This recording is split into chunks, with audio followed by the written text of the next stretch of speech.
ما جعلنا لبشر من قبلك الخلد افئن مت فهم الخالدون. خداوند بزرگ با حبیبش محمد صلی الله علیه و سلم مراجعت کنان میفرماید ما به هیچ نفر از بنی بشر حیات جاودانی وضع نکرده. هیچ کس حیات جاودانی نمیبیند. ای حبیبی من، تو که اینقدر قدر منزلت پیش من داری، کائنات برای تو آفریدم، وقتی که تو وفات میکنی دیگران زنده میمونند. کل نفس ذائقة الموت، بدون هیچ شک و شبهه هر شخص چشنده مرگ است. هیچ کس از چنگال مرگ خلاص نمیشود. گرد ملک جهان زیر نگین است، با آخر جای تو زیر زمین است. پیامبر اسلام درود خداوند بر او باد می‌فرمایند حجامه شفای امتی من است. شما اگر از بیماری‌های فشار بلندی، استخوان رادیکولیت، پروستات، گریژا، روماتیسم، بیماری‌های سیستم خونگرد، فشار خون، بیماری‌های دل، درد سینه، تنگی نفس، درد سر و درد چشم و یا اینکه خیرگی چشم و اینچنین از وزن زیاد یا اینکه کم وزنی رنج میبرید، حتما در رقم‌های روی اکران بوده در تماس باشید. سلیمان علیه السلام که پیغمبر خدا بود، پادشاه مشرق مغرب بود، تمام حیوانات و حتی شمال باد در اختیارش بود، با همون نقش نگینش تمام جنها را رام کرده بود. حضرت سلیمان علیه السلام شربت عجل چشیده، ما و شما میمونیم. نماند کس به دنیا جاودانی، به گورستان نگر گرمی ندانی.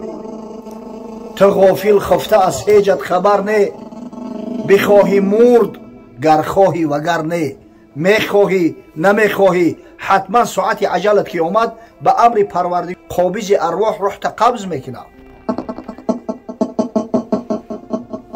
تو را گر تو گدایی گر شهنشاه، سه گز کرباس 10 خشت است همراه.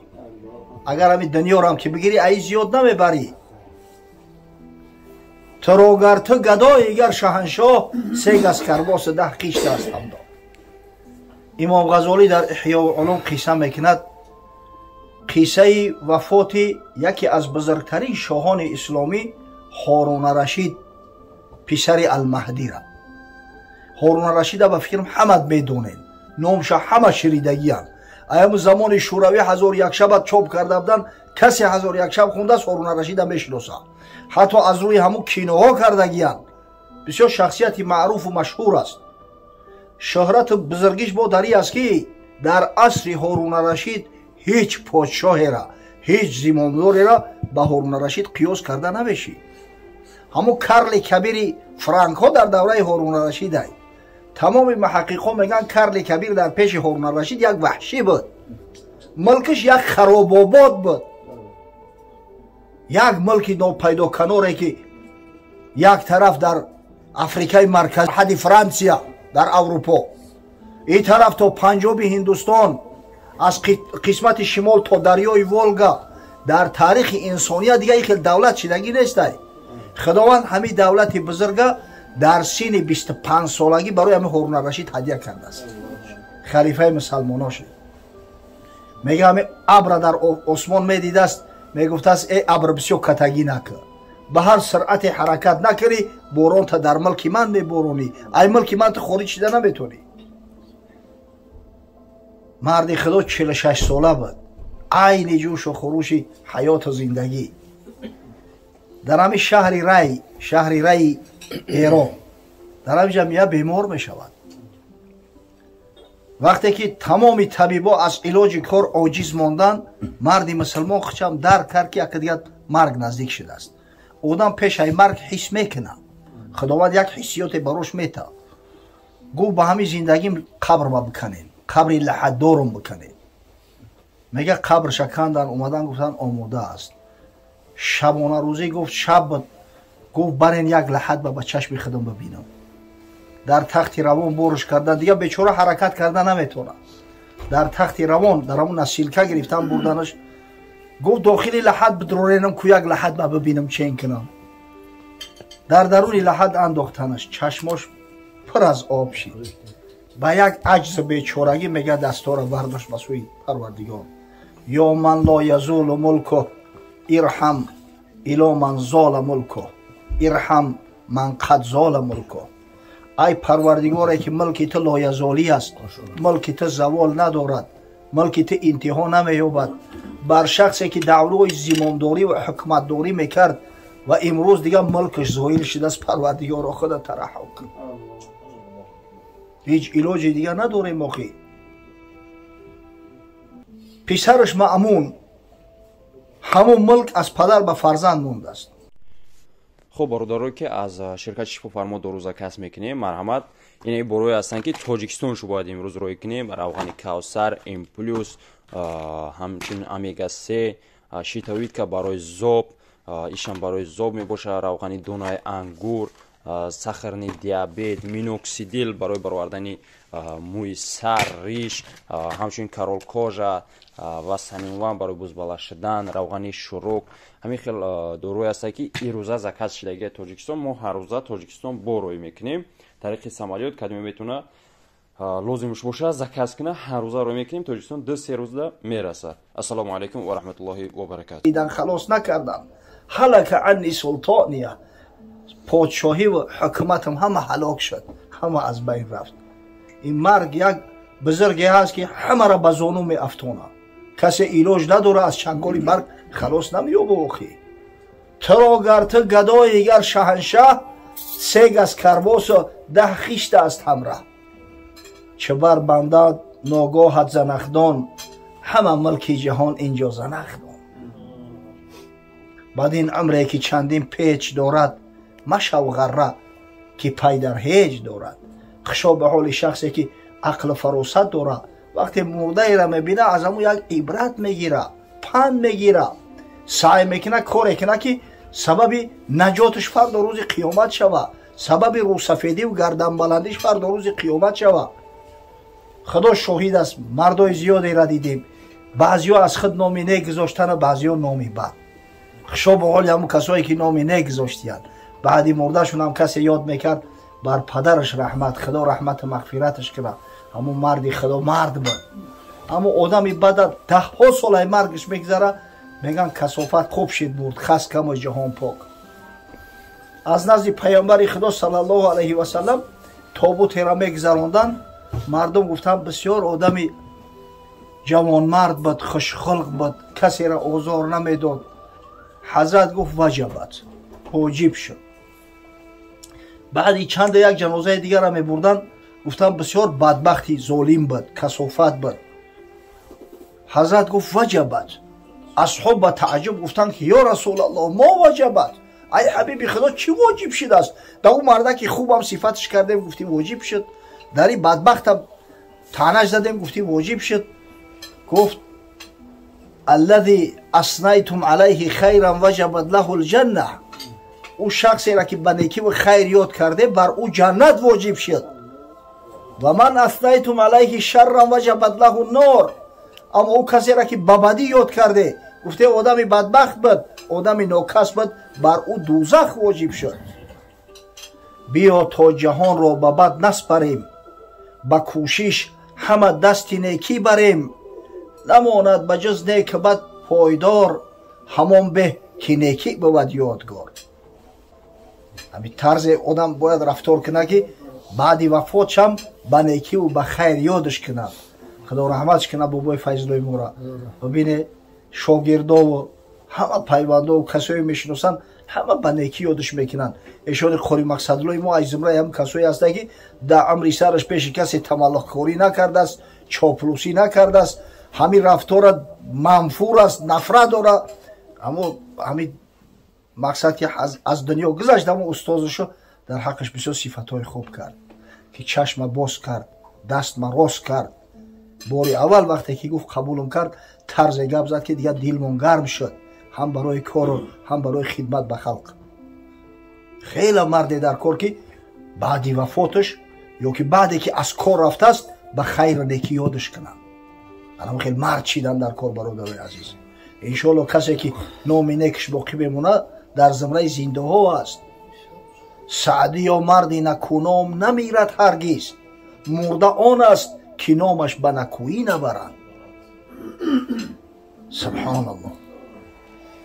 وقتی که بعدی وفات به امر پروردگار ملائکه رحمت نزدشون میآیند، ملائکه‌ای که روشان مثل آفتاب درخشان است، از جنت براشون کفن میارن، عطر جنتی میارن و همون روح وقتی که قبض شد، ملک الموت که قبضش کرد در دستی همون ملائکه‌های رحمت میتش میگیرند، کفن جنتی میپوشوننش، عطر جنتیش میزنن، بعدا همراهش حرکت میکنن به سوی آسمان. این آسمان به صاحب نیست، هر آسمان به خودش پاسبان داره. اما نمیدونیم ولی همین آسمان دنیا در کجا قرار داشته باشه. در عصر 21 زندگی میکنیم، علم همینقدر ترقی کرده است، انسانیت عاجزه، ولی نمیدونه که چند سیاره و ستاره است، آخر این کار کجا است. آیا غیر همین کهکشان ما یگان کهکشان دیگر باز وجود داشته باشه یا نداشته باشه، هیچ چیزی نمیدونن. تا همون آسمان دنیا میبرن. اونجا وقتی که اجازت میپرسن میگن کی است؟ میگن فلانی فرزندی فلانی. سپیسکر را میبینن که نامش هسته، ماشاءالله مرحباش میگن، در باز میکنن. همین خیل ملائکه‌های آسمان دویم هم قطعی شریک میشوند، مشایعت همراهیش میکنن تا آسمان سوم. به همین طریق از آسمان هفتم میگذره، در زیر عرش پروردگار قرارش میتن. در همون ساعتی که خیش پیوندا بالای مرده گریه دارند، مصیبت سرش اومده است، این روح انا میخواد یک پرواز ملکوتی میکنه، به ندای پروردگار میشود. اکتب کتاب عبدی فی علیین و اعیدوه الی الارض. نام این بنده برا در علیت العلیین ثبت کنی و به زمین بر بگردونیدش. فانی منها خلقتهم و فیها اعیدهم و منها اخرجهم تارة اخرى. زیرا که من انسان از خاک خلق کردم، باز به خاک بر میگردانم و باز مراتبه دیگر حشرش میکنم از خاک. باری سوم این را ببینه، 7 آسمان گذشته است، در زیر عرش خدا قرار گرفته است، بشارت الله شنید است. وقتی میآید گریه و فیغان اهل خاندان میبینه، میگه یا لیت قومی یعلمون، ای کاش که قوم من میدانستند. یا لیت قومی یعلمون بما غفر لی ربی و جعلنی من المکرمین. ای کاش که این فرزندا و پیوندا و خیش اقربا میدانستند که خدای تعالی چقدر ما را عزت اکرام بخشید، مرا از زمره بنده های صالحش خوانده است. در علیت العلیین میگه نامش ثبت کنه، بعد به زمین بر بگردونه. از همین خاطر زینهار برادرای عزیز، بالای مرده نوحگری نکنیم، اجازت نیست، ممکن نیست. ولی هم الحمدلله میگم که به شرافت دعوت ها امروز نوحگرای کسبی دیگه باقی نموندیان. یک زمان نوحگرای کسبی بدن، رنگ ارتیست اونا را زکس میکردن، مخصوص می اومدن در همین مصیبت متمون ناله میکردن. اما متاسفانه هنوز هم همون گریه و افغان و داد روکنی و موکنی و همین چیزا باقی است.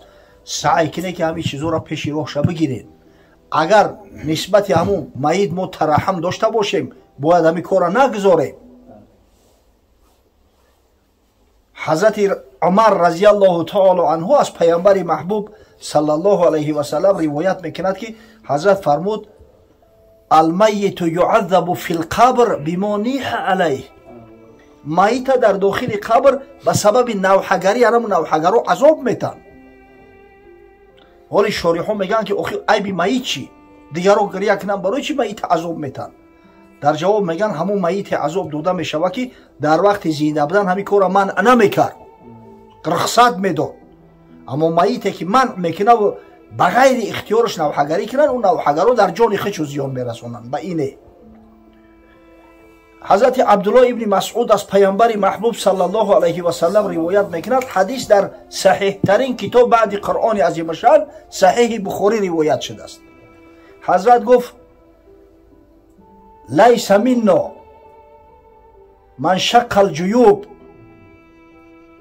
کسی که گریباناش همه درانه از ما نیسته. و دعوا الجاهلیتی، کسی که همون دعاهای زمان جاهلیت هم میکنه، ای کاش که جای تو ده من میمردم، بسیار بر محلی بد رفتی، های نامرد چی به ما را ترک کردی رفتی. گویا که اختیار در دست یا میت بیچاره باشه، تو نامردی کردی.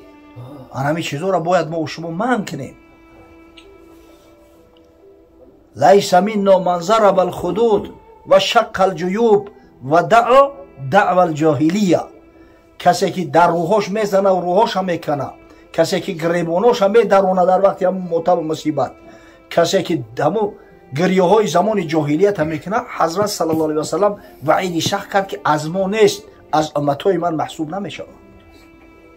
البته مصیبت سخته، مصیبت که شد بخوی نخوی آبی دیدت میریزه، گریه میکنی. وقتی که دلت سوخت جگرت پرش چخیل گریه نمیکنی. اما گریه باید که به همه نوحگری های جاهلی مونن نباشه. چی برفتی فلان کردی سخنی را نگوی که مادرمان رضی الله تعالی عنها در طفلیشون مرده بودن. در 1.5 سالگی دو پسرک داشت، پسری کلانش قاسم نام داشت، پسری دومش عبدالله که با تخلص طیب طاهر معروف است. هر دو در همون خوردی وفات کرده بودن. پسری نرینه نداشت حضرت. زمانایی که در مدینه منوره بود، هم امام مسلمانای هم پادشاه مسلمانای، خداوند متعال از دامن ماریه قبطیه براش یک فرزند عطا کرد، یک پسرچه. نامش به نام پدر ملت موحد ابراهیم ماند. ابراهیم به حد دوستش می داشته است. همون طفلک در آغوشش بیرون میبرومده است، میگفته است ابوبکر پسرچه مرا دیدی؟ عمر ابراهیم مرا بین، دیدی چقدر صاحب جمال، دیدی که به من چقدر شباهت داره. حضرت نبی بینهایت دوستش می داشته است. قدرت پروردگار در همه 18 ماهگی، همه 1.5 سالگی میشه واقعی کودک بیمار شد.